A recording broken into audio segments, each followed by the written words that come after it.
મિનિટને ખતમ કરનારા પ્રોજેક્ટો જેવા કે Par Tapi river link, Bharatmala, national 56, ગુડ સ્ટ્રેન્ડ, Statue of Unity, leopard safari park એવા પ્રોજેક્ટો લાવીને અમારી જળ જંગલ જમીનને ખતમ કરવાની વાત કરો છો, પણ અમે બી નક્કી કરી લીધું છે જાન દેંગે જમીન નહીં.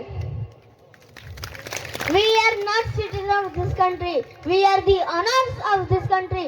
અમે આ દેશના ફક્ત નાગરિક નથી, અમે આ દેશના માલિક છે. એ વાત તમારે સમજી લેવી પડશે. હંમેશા સંઘર્ષમાં આગળ રહેનાર કલ્પેશ પટેલના માર્ગદર્શક વાસદા ચીખલીના ધારાસભ્ય શ્રી અનંત પટેલ અને મહારુદ્રી ગ્રામ સભાના અધ્યક્ષ રમેશ દાદા સંગણના યુસુફ દાદા પર વહીવટી તંત્ર દ્વારા 15 જેટલા ખોટા ગુનાઓ દાખલ કરવાવાળાને કહેવા માંગુ છું, જે દિવસે હું ભણી ગણીને તમારાથી ઉપરી અધિકારી બનીશ તે દિવસે મારા સમાનને ખોટી રીતે હેરાન કરવાવાળાને એકને પણ છોડીશ નહીં. આપણું ભલું કરવા માટે 33 કરોડ દેવી દેવતાઓ કે પણ અવતાર લીધા નથી. આ આપણને 12 મહિનામાં 365 દિવસમાં 400 થી વધારે ઉત્સવ ઉજવીને આર્થિક રીતે બરબાદ કરવાનો એક ષડયંત્ર ઘડી લીધો છે. આપણા લોકોએ સામાજિક રીતે સંગઠિત થઈ મજબૂત કેમ થવું એ દિશામાં વિચારવાની જરૂર છે અને સંઘર્ષમાંથી કેવી રીતે બહાર નીકળવું એ દિશામાં વિચારવાની જરૂર છે. भारत आजाद हुआ था तब भी देवी देवताओं की संख्या थी 33 करोड़ और भारत की जनसंख्या थी 30 करोड़, यानी कि कुछ देवता ज्यादा थे फिर भी वो गुलाम थे.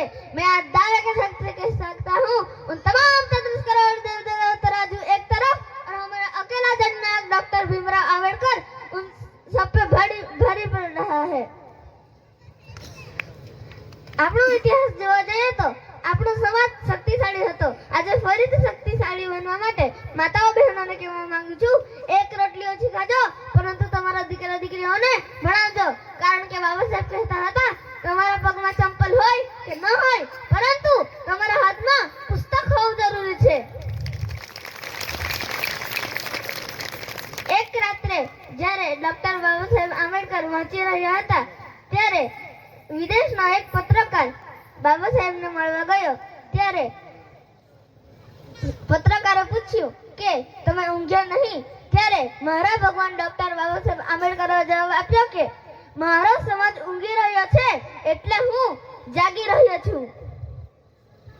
उसूलों पे जो आज आए टकराना जरूरी है, उसूलों पे जो आज आए टकराना जरूरी है.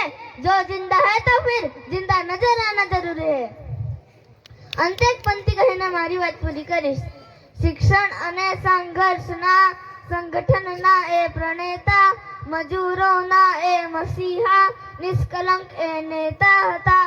ગુણલા કઠે ઘનશ્યામ જેને ભીમ પર એ